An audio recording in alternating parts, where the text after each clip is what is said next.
upar todos os vídeos no meu canal do YouTube, marcar lá e depois colocar no Conexão a partir de agora, né? Até antes estava salvando todos da conversa, então eu conseguia, né, pela Microsoft mesmo, a Microsoft mesmo já salvava, eu tinha como se fosse uma hub pela Microsoft.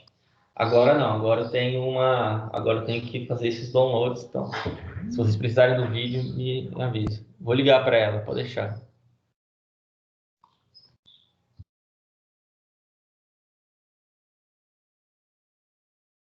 Eliane Pinheiro Quintana.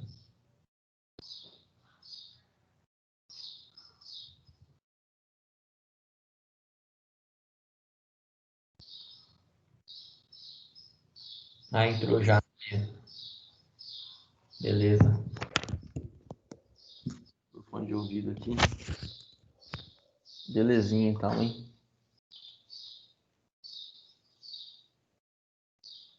Tranquilo, Bia? Deu certo entrar? Aqui tá parecendo que você tá online, então acho que deu. É nóis.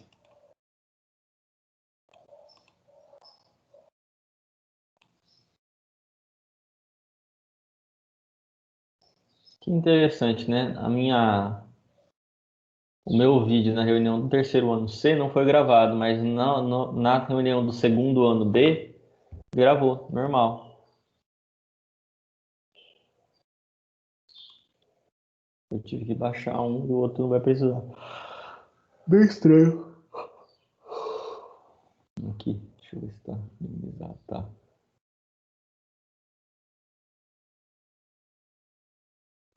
Então, beleza. Ó, aqui é a nossa semana, Química do primeiro ano A. Essa semana, como a gente já viu todas as ligações químicas, nós vamos começar a parte de geometria molecular. É uma parte que eu já vi várias aulas, na verdade, né? Eu já dei aula sobre isso várias vezes.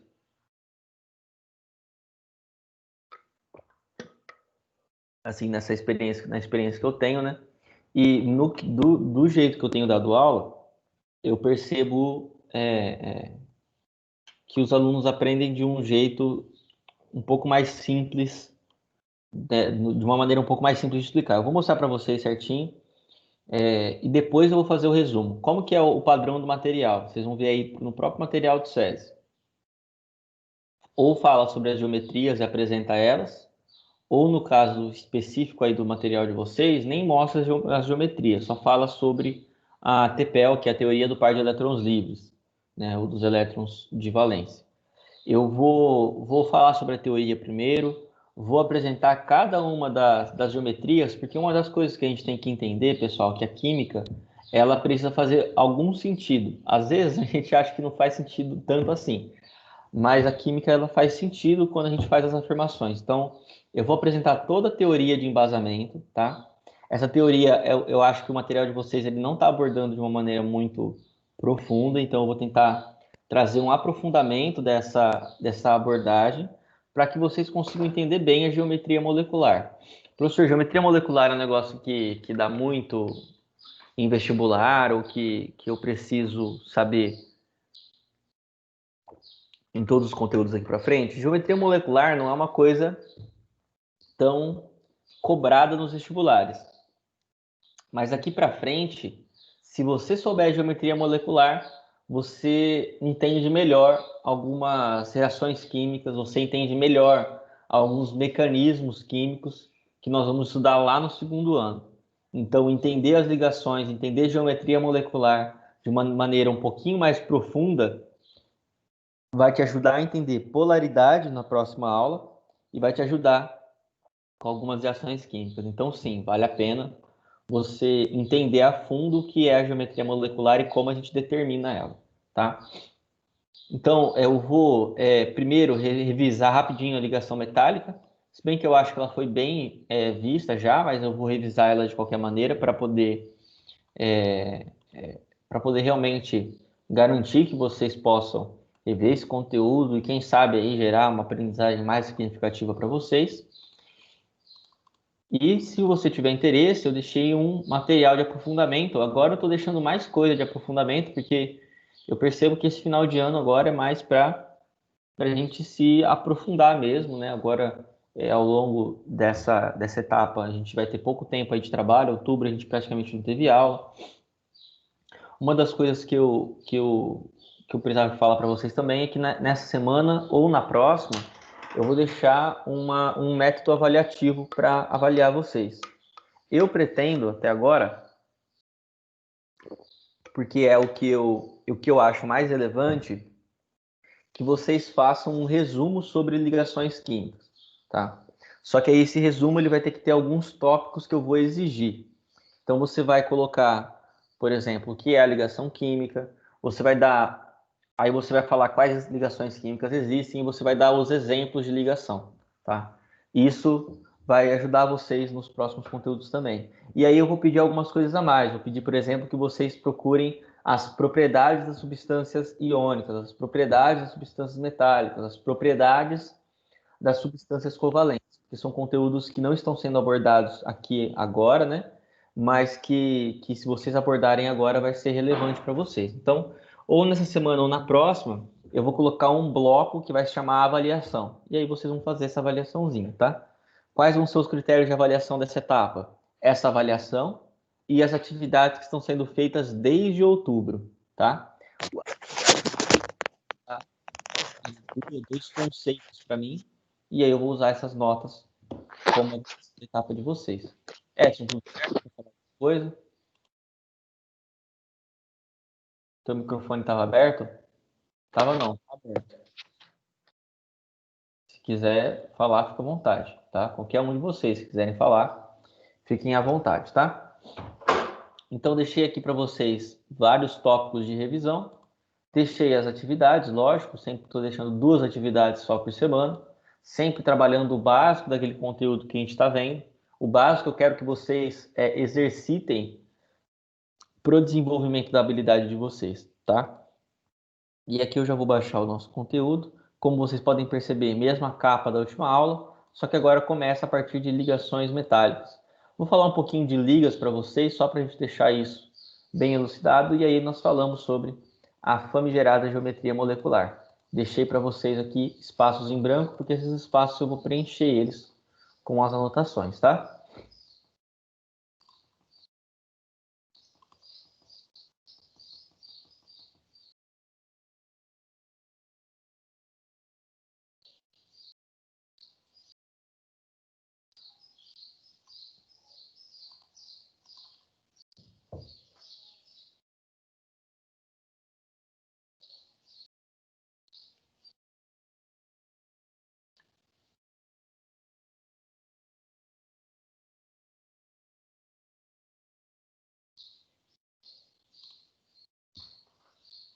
Beleza, galera. Então, aqui é nossa apresentação.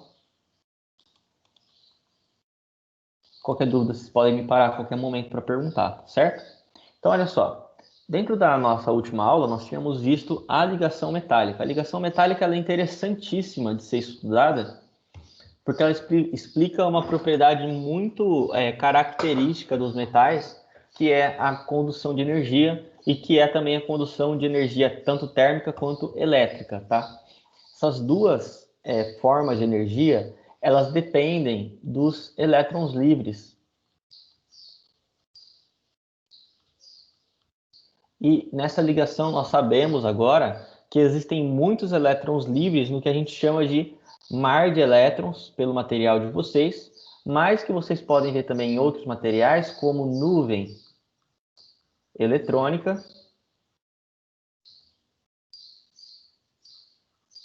ou nuvem de elétrons, perdão, e entre outros nomes, tá? As pessoas são bem criativas aí quando elas querem falar sobre essa camada eletrônica. Qual nome que eu prefiro? Eu prefiro o termo mar de elétrons, tá? Apesar de usar menos o termo, que eu sou mais habituado à nuvem eletrônica, o termo mar de elétrons ele faz uma referência um pouquinho melhor, porque quando a gente fala sobre esses elétrons, a gente não está falando sobre uma simples nuvem pequenininha, uma coisa que às vezes na nossa mente a analogia pode fazer com que ela fique reduzida.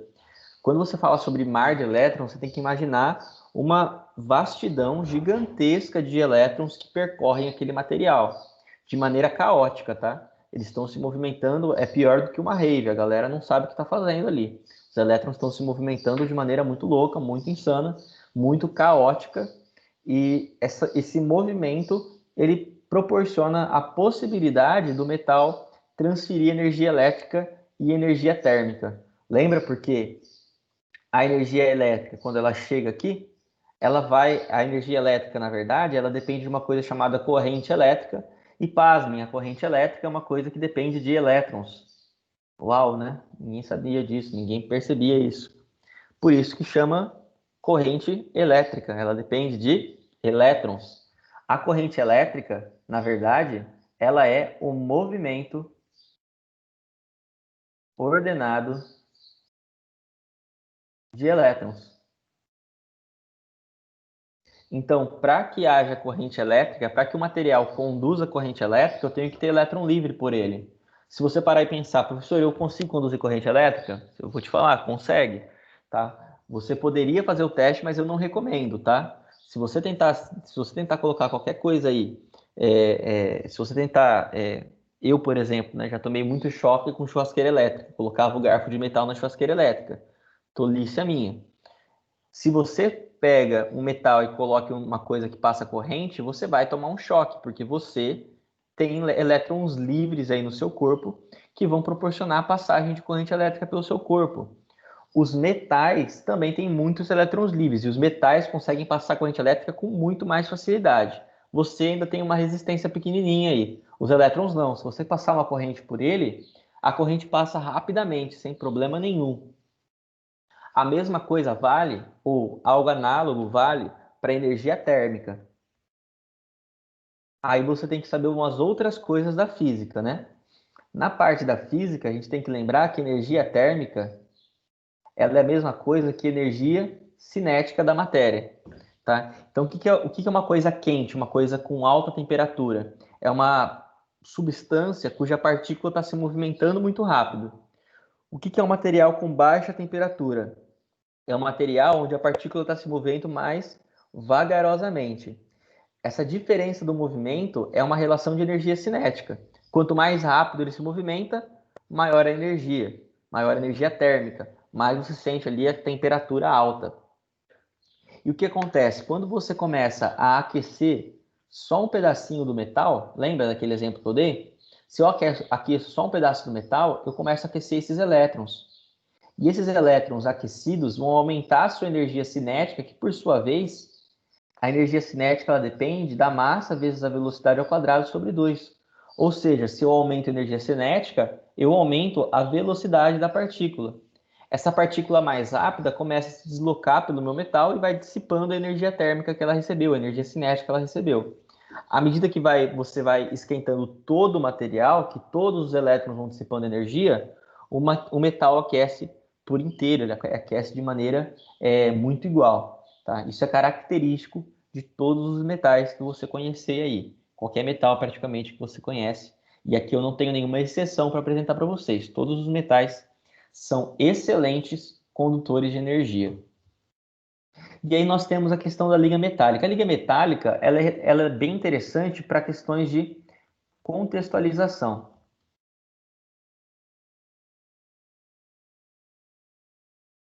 Né? Por exemplo, eu estava lendo, escutando um podcast esses dias do Jovem Nerd, podcast muito bom para quem se interessar por questões de ciências, questões de cultura nerd e tal. Eles estavam comentando, né, num e-mail, que o ser humano, ele teve muita sorte na hora que ele aprendeu a mexer com metais. Porque se você analisa o ferro metálico, né, o ferro sólido, ele oxida, formando ferrugem, pode-se dizer, que é, na verdade, um óxido chamado óxido de ferro 3, Fe3O2, desculpa, Fe2O3, ao contrário. Ele oxida com muita facilidade. O ferro normalmente demora aí de 1 a 60 anos para oxidar. E é interessante que se o ferro demora tão pouco tempo para oxidar, o ferro da Terra tem mais ou menos em torno, né, de 4 bilhões de anos. E aí surgiu uma pergunta, né, de que como o ser humano encontrou ferro na sua forma mais pura, no ferro metálico, para trabalhar, para mexer, para fazer lá a ponta da lança, para fazer uma espada, para fazer uma tigela, qualquer coisa, como que ele conseguiu encontrar ferro sólido naquela época? Porque quando o ser humano começa a mexer com os metais, ele na verdade não tinha ainda o domínio químico para transformar esse óxido de ferro em ferro puro. E o ser humano teve sorte porque alguns meteoritos que tinham muito ferro caíram na Terra ao longo desses anos. E esses ferros meteóricos, esses ferros alienígenas, eles serviam para fazer o metal, para fazer a espada, para fazer as outras coisas. E foi isso que proporcionou um desenvolvimento do ser humano. Hoje a gente já não precisa de usar o ferro de meteoro, né? Nós podemos fazer algumas outras coisas que a gente chama de ligas metálicas. Nós dividimos as ligas metálicas em dois tipos diferentes, as ligas ferrosas e as não ferrosas. E pasmem, né? O que isso significa? Significa que eu tenho ligas que são à base de ferro e eu tenho ligas que são à base de outros metais. Simplesmente isso. Uma liga ferrosa que vocês conhecem bem assim é a liga do aço. O aço, ele não é um elemento, ele não é um átomo da tabela periódica. Ele é, na verdade, a mistura do ferro com carbono. Olha só a quantidade de ferro que você tem, né? Quase 99% de ferro. A outra parte é carbono e alguns traços, alguns elementos em menor concentração, que nem o silício, o enxofre e o fósforo. E por que é interessante eu misturar o ferro com carbono? Porque essa liga metálica, essa mistura entre ferro e carbono, produz para mim um material que demora muito mais tempo para oxidar, para enferrujar e, consequentemente, demora mais para estragar. Além disso, eu posso fazer ainda o aço inoxidável, um aço que para você oxidar ele vai muito mais tempo. Ele, na verdade, teoricamente, ele não deveria enferrujar.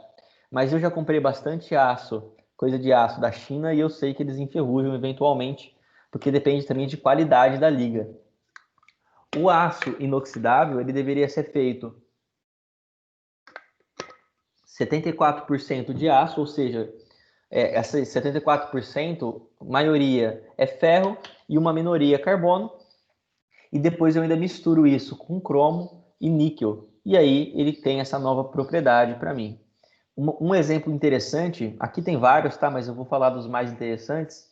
Eu tenho também o ouro, 18 quilates. Você já deve ter visto que nós temos vários quilates ali do ouro. Nós temos, se eu não me engano, até o ouro 22 quilates, que é o ouro mais puro que a gente consegue trabalhar. Se eu não estiver enganado, tá?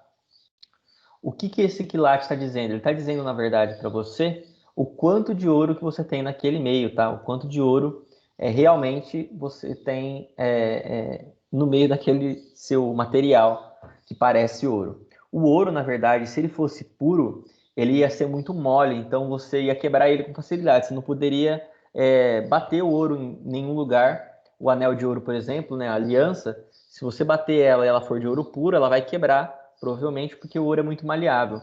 Para deixar o ouro um pouquinho mais duro, você mistura ele com prata e cobre. Essa mistura ouro, prata e cobre forma um ouro com maior dureza, com maior dificuldade de aquecimento, com uma aparência e com um brilho muito mais duradouro. Então compensa você fazer essa liga entre ouro e prata. Uma liga que está na moda ultimamente é a liga de ouro e tungstênio. O tungstênio também dá uma cor escura para o ouro, na verdade, fica bem preto mesmo o material. Só que o brilho e a resistência a risco fica gigantesca, ele praticamente não risca. Então são várias as ligas metálicas. Quando se fala sobre liga metálica, o ideal é você saber que ela geralmente é feita com um propósito, tá? Ela tem um propósito ou de conduzir eletricidade com mais facilidade, ou de quebrar com mais dificuldade, ou de oxidar com mais dificuldade. A gente tem aí várias possibilidades diferentes. Trabalhando sobre essa parte de ligas e finalizando aqui a nossa parte de ligações iônicas, de ligações, na verdade, nós vamos começar a falar sobre geometrias. Até agora, a gente está representando as ligações químicas sem muita preocupação com a geometria espacial da molécula. Só que a gente tem que ter noção, pessoal, que uma molécula, ela é matéria, ela tem massa. E se ela é matéria, se ela tem massa, então a gente pode afirmar que ela ocupa volume no espaço. Se ela ocupa volume, significa que ela tem uma geometria, que ela tem uma forma de se manifestar no espaço. Só que para determinar essa geometria, nós vamos trabalhar com a teoria do par de elétrons livres de valência. Aqui tem um de valência no final, se você quiser colocar. Só que aí a sigla fica muito longa. E aí eu prefiro só reduzir a sigla como TEPEL. TEPEL eu acho que é mais uma coisa mais pegajosa, se você consegue lembrar com mais facilidade do que TPLV. A TEPEL, essa teoria do par de elétrons livre, ela vai nos proporcionar analisar a molécula e dizer, bom, a geometria dela é linear, é uma geometria angular, e vocês vão aprender as nomenclaturas certinhas, tá? Para entender a teoria do par de elétrons livre, eu vou trazer dois exemplos para vocês, dois exemplos bastante parecidos. Olha só, aqui eu tenho a estrutura do H2O e aqui eu tenho a estrutura do CO2. Percebam, eu tenho uma estrutura de 3 átomos aqui à esquerda e eu também tenho uma estrutura de 3 átomos à direita. Perceba também que as ligações que estão representadas aqui, elas acontecem em posições parecidas, né? O hidrogênio está se ligando de lado com o oxigênio e na outra os oxigênios estão se ligando de lado com o carbono. Então são ligações relativamente parecidas.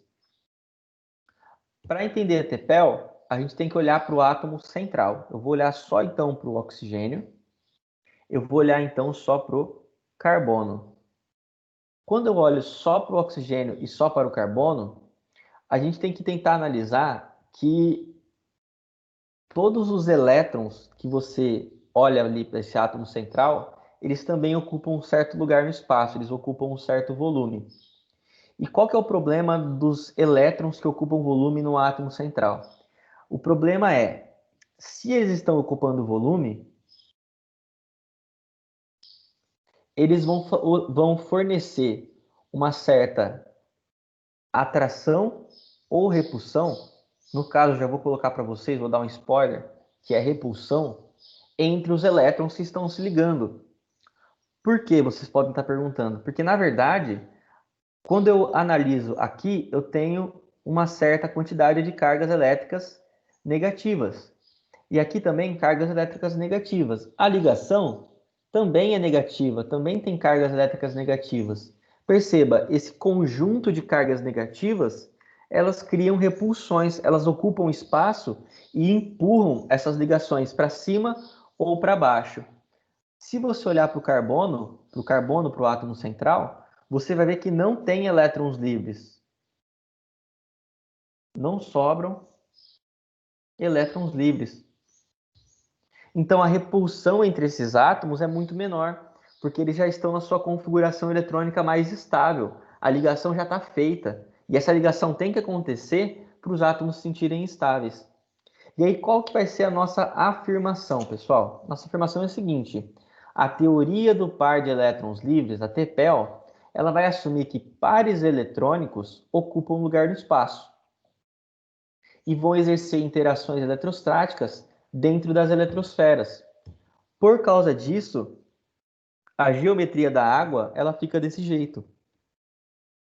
Esse par eletrônico de carga negativa, ele empurra a ligação dos hidrogênios, vou colocar aqui do lado, empurra os H's para baixo, formando uma geometria que nós vamos chamar de geometria angular. Já para a geometria do carbono, não.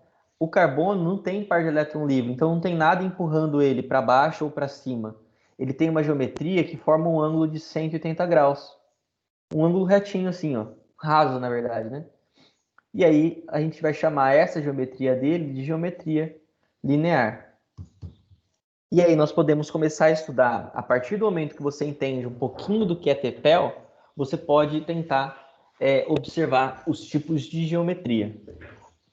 Para as geometrias, nós temos primeiro as geometrias lineares e as geometrias angulares. A geometria linear, o primeiro exemplo que eu quero dar para vocês, é a geometria com dois átomos apenas.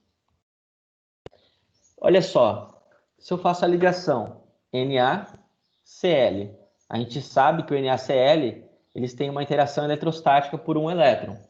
Se eu faço a ligação HCl, que compartilha um elétron aqui, ou se eu fizer a ligação HH, percebam, quando eu tenho dois elétrons, não importa muito o tipo de ligação que eu faço. A geometria dele possível só pode ser a linear. Ele não tem outra possibilidade de geometria. Não tem como eu fazer um ângulo entre essas ligações. Então, a única possibilidade é que ele fique retinho mesmo. Então, uma dica. Viu dois átomos? Já sabe. A ligação é linear. Aí nós temos outras possibilidades de geometria linear. Por exemplo, a geometria linear com três átomos. Para não dar o mesmo exemplo, eu vou dar o exemplo para vocês do SiS2, do sulfeto de silício. O silício, ele é um átomo com 4 elétrons na última camada. Vou fazer aqui os 4 elétrons dele. E o enxofre, vou fazer ele também em vermelho, é um átomo com 6 elétrons na sua última camada.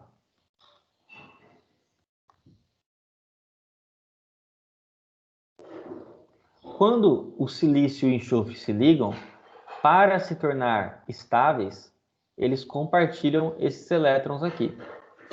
Como que eu sei disso? Bom, o enxofre tem 6 elétrons na última camada. Para se estabilizar, ele vai precisar de 2 elétrons a mais. Então, ele compartilha 2 elétrons com o silício. O outro enxofre, a mesma coisa. E o silício, ele precisava de 4 elétrons para se estabilizar. Lembra? Ele precisa de ter 8 na última camada. Então, ele faz essas duas ligações. Percebam, no átomo central,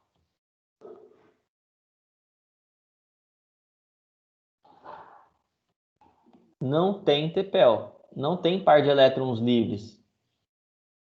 Então, como não tem par de elétrons livres no central, eu digo que essa ligação também tem uma geometria linear. Agora, se a minha geometria, se a minha ligação, aqui eu posso apresentar outros tipos, outras ligações aqui. Deixa eu só pegar. Vou pegar o vermelho. Então, numa ligação entre três átomos também, onde tem TPEL, onde eu observo os pares de elétrons livres, eu vou observar que a minha ligação é linear, que é o exemplo que a gente já fez da água. Para a água, eu tenho pares de elétrons livres que sobram, e esses pares de elétrons livres ocupam um espaço, ocupam um volume, certo volume no espaço, e aí eles vão empurrar as ligações de hidrogênio para baixo. Por isso, eu vou ter aqui uma ligação angular.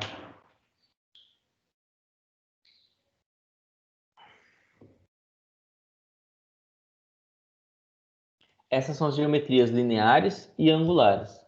Nós temos ainda as geometrias trigonal plana e piramidal. Adivinha, ó. Essa sem TPEL, essa com TPEL. Aqui a gente vai analisar cada uma das ligações. Olha só, a primeira ligação que eu vou apresentar para vocês é o fluoreto de boro. O boro, ele é uma exceçãozinha à regra do octeto.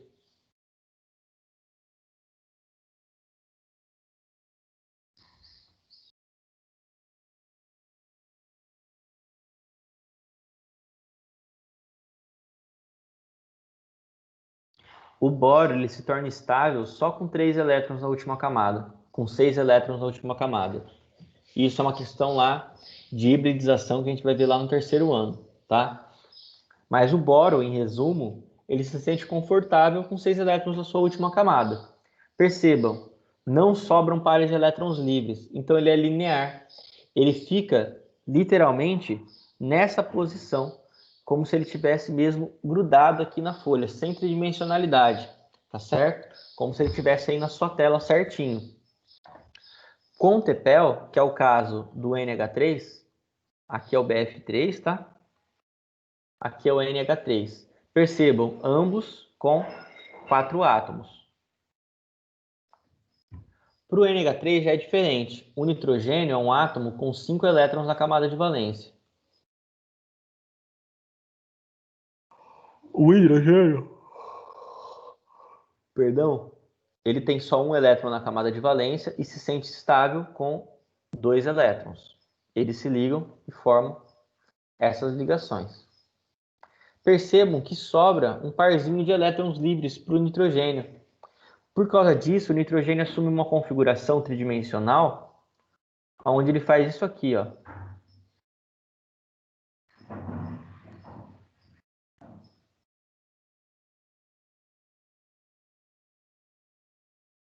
E aqui os pares de elétrons. É como se esse par de elétrons empurrasse todos os hidrogênios para baixo. E aí eles ficassem parecendo uma garra. Olha aqui para minha mão, tá? É como se a minha mão aqui no centro fosse o nitrogênio e aqui estão nas pontas dos meus dedos todos os hidrogênios. Ele fica para baixo. Por isso que eu falo que essa aqui é a ligação do tipo, a geometria do tipo piramidal. O nitrogênio com seus 3 hidrogênios, eles formam tipo uma pirâmide de base triangular.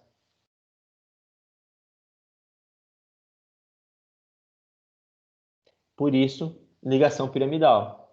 Percebem que as coisas têm que fazer sentido aqui. Tá? Tem que fazer sentido. Por que, que o nitrogênio está fazendo a ligação piramidal? Porque os hidrogênios estão sendo empurrados para baixo pelos meus pares de elétrons livres. O último opa, deu uma baralhada aqui na minha cabeça. Vou voltar aqui. O último tipo de que a gente estuda, que tem uma certa relevância para os nossos estudos, é a ligação do tipo tetraédrica. Essa ligação só vai acontecer quando você encontrar 5 átomos na molécula. E nessa ligação tetraédrica você não encontra TEPEL.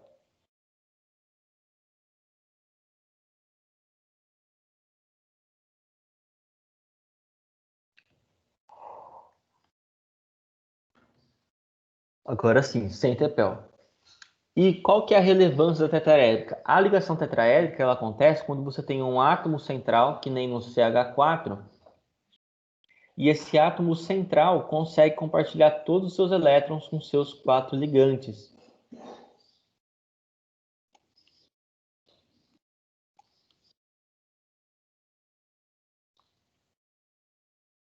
Formando essa estrutura. Então é como se eles ficassem assim, um hidrogênio para cima, o carbono, um hidrogênio aqui do lado, um hidrogênio aqui para frente, por isso que essa perninha está mais grossa, tá? É porque aqui eu estou representando que o hidrogênio está para frente, e essa perninha aqui que está mais ou menos pontilhada, ela na verdade é um hidrogênio meio que para trás, assim, meio que ali, indo para trás do carbono. Então é como se você tivesse ali um palito de hidrogênio em cima e 3 saindo do carbono. Dentro dessa ligação, aqui não dá para perceber direito, mas todos os ângulos dela são iguais. Esse ângulo é igual a esse ângulo, que é igual a esse ângulo, Fiz um negócio aqui errado para o alfa, que é igual também a esse ângulo.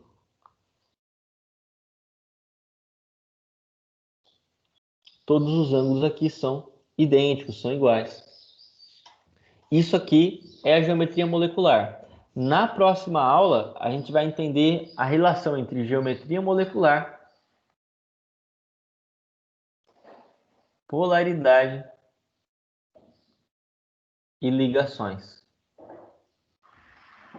E aí é a hora que a porca torce o rabo, porque a gente vai juntar tudo no mesmo conteúdo. Então vai ser uma aula que eu vou focar só em polaridade. Só que focando em polaridade, a gente vai ter que revisar todo o conteúdo, sistematizar todo o conteúdo. Tá certo, pessoal? No mais, por hoje é isso. Agradeço a participação de vocês, agradeço, foi muito bom estar com vocês aí.